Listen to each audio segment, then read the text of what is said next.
Hi, I'm Jonathan Schreier. I'm Anisha Rangi. And I'm Josh Pepin. And you're watching Dawson College News for the week of September 23rd, 1996. In this week's news, construction gets delayed.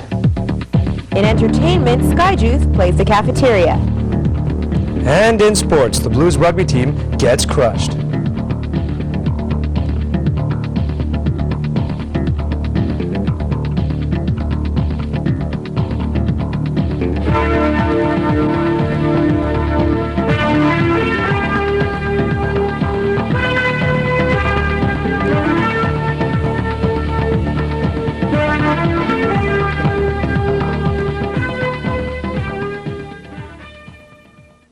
The dream of merging Dawson's two campuses seems more and more like chasing a rainbow. Diana de Resendez found out just how long it would take for Selby and Atwater to become one.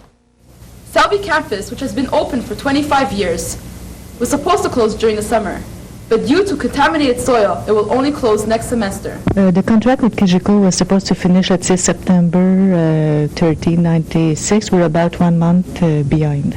Why are we 1 month behind? Mainly because of the soil problem we had when we did the excavation. I spoke with Suzanne, who works for plant and facilities. She told me about the delay. Building should be finished by the end of October, and we intend to move the students in December, January 97, but during the Christmas time.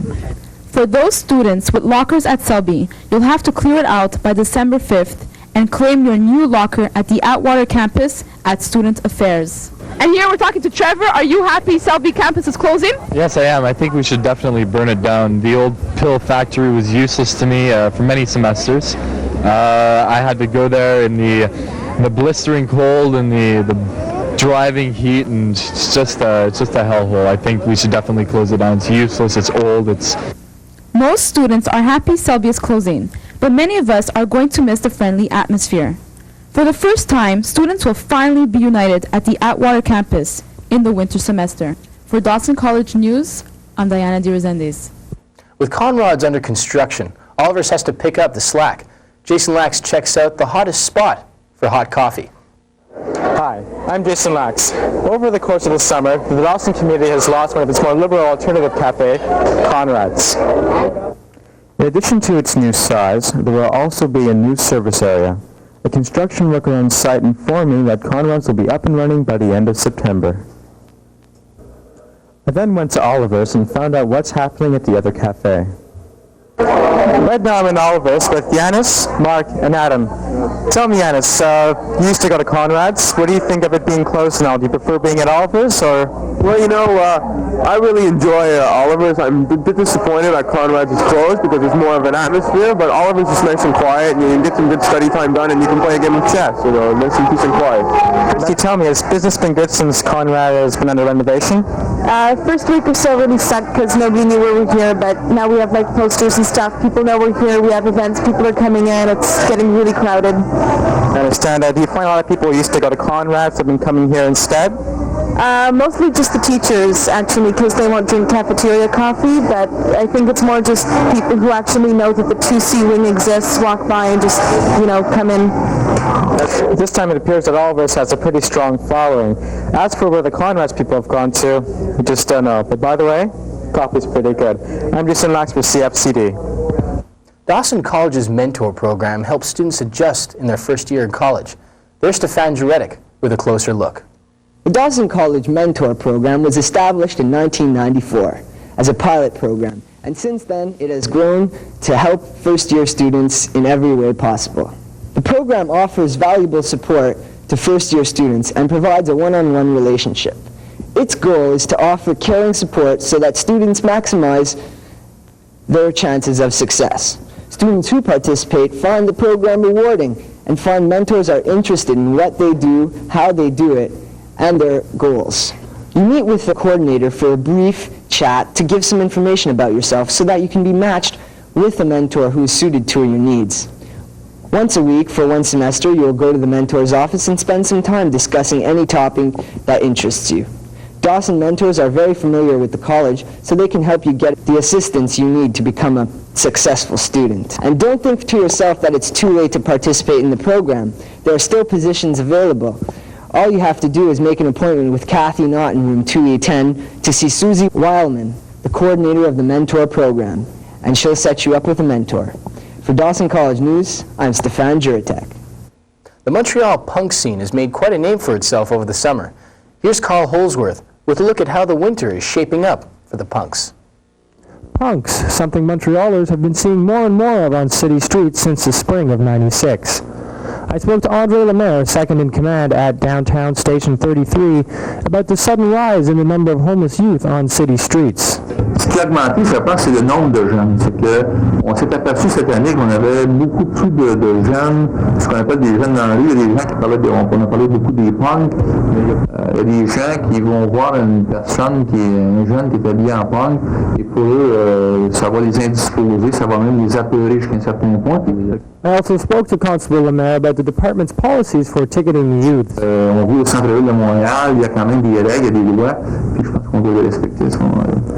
Our next visit was with Sean, a local Montreal street youth. Their approach right now is they're attacking one group of people right now. During our conversation, Sean was yelled at by a man passing in a pickup truck. After the encounter, I asked him if this bothered him. He didn't have a smile on his face, he was bitching. I'm happy. I got a smile on my face, and I make the most of what I have. I don't sit in the street with a hat saying, give me money, at least I work for it, And I work hard, man. Squeezing is not easy. Clearly a problem with no quick solution. For Dawson College News, I'm Carl Holsworth. And now with an editorial on the use of styrofoam at Dawson College. Here's Tapreen Baldo. People at Dawson College are still using styrofoam when there's the alternatives right next to them, and I was curious to know why Dawson College hadn't done anything about it. I went to the cafeteria and the upper atrium, and both of the places, the restaurants, justified using the styrofoam with the fact that there was no more CFCs.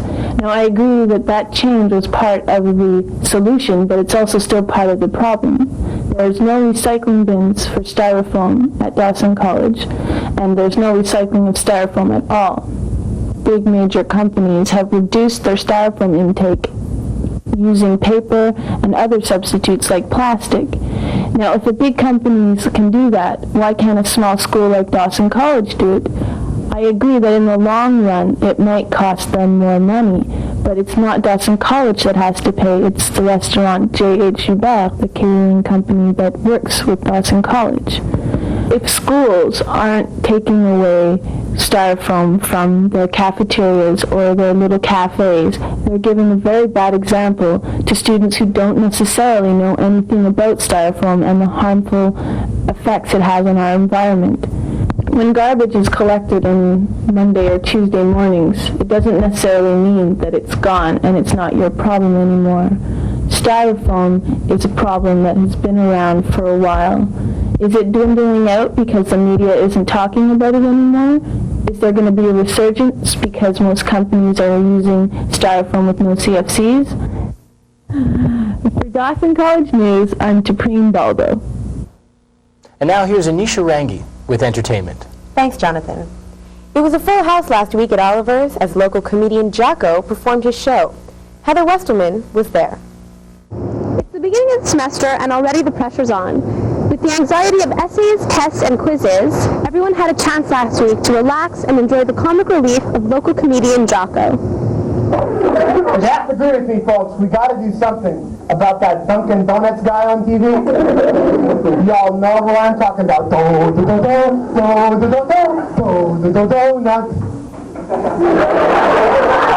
If we're going to sell donuts, let's get somebody who knows donuts. I am Constable William Bumber, and I'm in charge of police force. We're looking for 2 youths, but first have you heard about the 6 munchkin, 2 coffee deal at Dunkin' Donuts, huh? I had a chance to speak with Jacko after his show and asked him what his involvement was in last year's Just for Laughs festival. I just did some hosting. I didn't get a chance to do any of the big shows, unfortunately, but next year we hope to. You would like to do that? Oh yeah, well, it's the premier comedy festival, and also it's in your home city. You know, you want to. I find that is the meter for being a top comic in the city if you make the festival. He also told us the reason why he's a comic. I just like making people laugh. I truly enjoy that. When a crowd cracks up, it's like I've done my job. If they don't laugh, I feel that I failed. For Dawson College News, I'm Heather Westerman.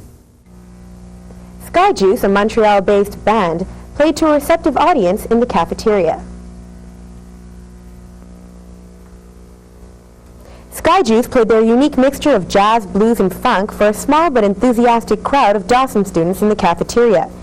It will prove to have been one of their last performances in the Montreal area before moving their career to New York. For those that missed the show, here's a look at Sky Juice at its best.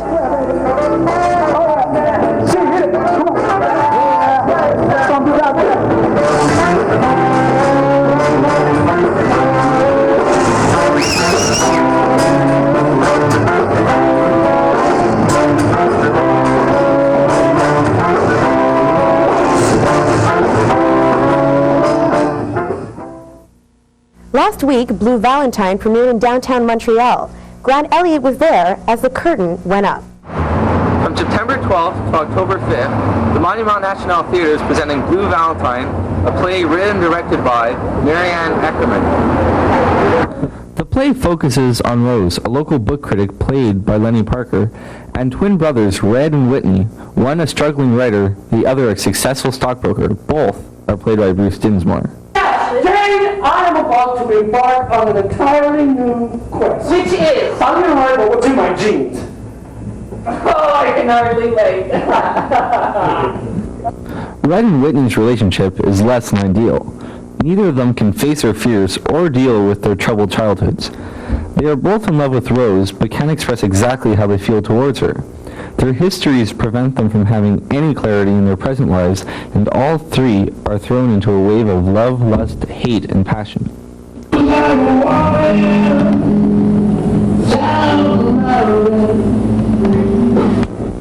The director sees her play as, quote, a meditation on themes that have pestered me for a long time, the perversity of triangles, unquote.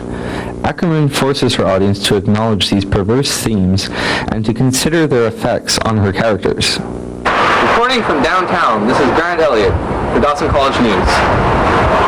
And that's all for entertainment. Jonathan? Thanks, Anisha. Now let's have Josh Pepin with sports. Thanks, Jonathan. Last week, the men's rugby team kicked off the '96 season against John Abbott. Here's Steve LaBarbera with the details. We're here today at John Abbott College in St. Anne de Bellevue for the Dawson Blues rugby game against the John Abbott Islanders. Let's take a look on the field at the action. After finishing a strong second place last season and losing to the John Abbott Islanders in the final, the Blues came into this season with a lot of new players and high hopes. Unfortunately, those high hopes were dashed early in this game as John Abbott dominated from start to finish. The Blues became frustrated and 2 fights broke out in the game, resulting in 2 injuries. After the game, I had a chance to speak to some of the veteran players for the Blues. Here's what second-year winger Eddie Dorozowski had to say about today's game. We got it under control. So is your team's really starting to come together now? Yeah, we got guys from a whole bunch of different schools, so we each got different styles. We're just going to try to put it together and do it as a team. We need to do it as a unit. And so, after a disappointing 50-0 loss against the John Abbott Islanders, the Blues will try again this coming Sunday against Marinopolis. Reporting from the rugby field of John Abbott College in St. Anne de Bellevue, this is Steve LaBarbera for Dawson College News. Last Tuesday, the men's soccer Blues faced off against St. Lambert. Carl Holsworth has more. The Dawson Blues men's soccer team kicked off their regular season of fall 1996 with an away game against the Champlain Cavaliers. Before the game, I spoke to the team's assistant coach about the Blues game plan. A win would be the best way to start. I feel we have the players to do it. It was a little bit of a problem today for the first game, but we'll get over it. I think we should do well. Both the Blues and the Cavaliers lost men to injury during the first half, but no goals were scored and Dawson had few good scoring chances. The Blues went into the second half of the game with much the same game plan as they did in the first. 17 minutes into the second half, the Blues were granted a penalty kick and Blues star John Monty stepped up and blew one by Champlain's keeper. That was all the Blues would need to come away with a 1-0 victory on the night. After the game, I checked in with their head coach. As a group, we still have a lot of work to do, but for a first game and a first time out, I think we played fairly well. Because you have a lot of new players this year, right? We have majority of new players. We have, I think, 3 or 4 coming from last year that are back. The rest are all new players. And that's it for tonight. The Dawson Blues win their season opener 1-0 against the Champlain Cavaliers. From Seaway Park, I'm Carl Holsworth for Dawson College Sports. This semester begins Life Without Hockey at Dawson College. I went out to get some people's reactions on the subject. It's a new semester here at Dawson College, the fall 1996 semester. And for the first time in many years, Dawson College is starting its new semester without its famed hockey team. I went around to find out the people's reactions on the abolishment of Dawson College's hockey team. That's a disgrace, really. I mean, we live in Canada. Hockey's our sport, and for our own country, our own city, Montreal is hockey. Sports, I think, are very important, but also because Montreal is really a hockey city, and for us, especially Dawson, to be such a big school right near the old Forum and downtown, for us not to have a hockey program wouldn't be a very good thing. I met with John Davidson, head of Dawson's athletic department, and asked him what kind of feedback he's received from students on cutting the hockey program. I think the ones that became informed and the news done by the plant and you guys last year was good, it was thorough. And once it was explained to the students to understand, it's like us, we felt sad, nobody felt more sad than people in athletics. I also spoke with Dawson alumni and local comedian Jacko. Support Dawson Hockey! Bring the team back! Bring the team back! This is a sight that we won't be seeing ever again at Dawson. As we have seen, Dawson students have very mixed opinions and emotions on the subject. For Dawson College Sports, I'm Joshua Pepin. And that's a look at sports. Jonathan? Thanks, Josh. This week's On the Spot found out just how friendly Dawson College really has. Rumor has it that Dawson has friendly new faces every semester. I went to go check it out. How you doing? What's your name? Ashkan. Pardon me? Ashkan. Ashkan, how you doing? Not bad. Are you doing some work? No, you're not doing work? Just for fun. Are you going to be here later? Maybe we could, you have class in 5 minutes. Okay.